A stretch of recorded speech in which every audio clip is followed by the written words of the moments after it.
there's a lovely legend that goes that it was a Taoist monk sitting on Wudang Mountain, and as he was watching a crane and a snake fighting, and the crane was really agitated and really aggressive, just kept going, obviously wanted to eat the snake, was just trying to attack the snake, and the snake was just well chilled. It was just like, yeah.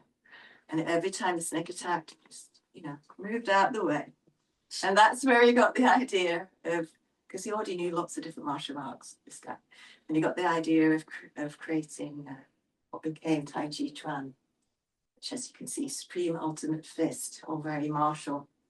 And for many, many years, it was taught and practiced as a martial art, but it wasn't taught to outsiders. It was kept in the village. So the actual history, because that one is really just a myth and a legend, it dates back to the Chen village, which you may or may not have heard of in China. It's now become almost a tourist destination. It used to be much more select, but it's becoming, they've built a big complex there now, apparently.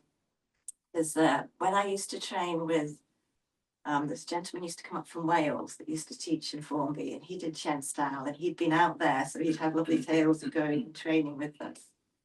But originally in the Chen village, it was a big wall around it, or a fence or something, probably a wall.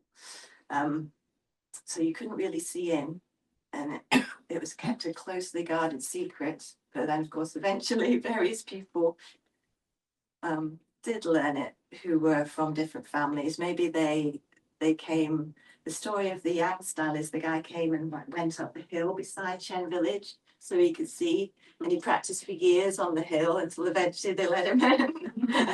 And so it sort of developed that way. So over time, there's become Chen style, Yang style, there's a style called Wu style, Sun style, and various other smaller styles like this Li style and various things. And they're all they relate to the people, they're the names of the families that teach that style.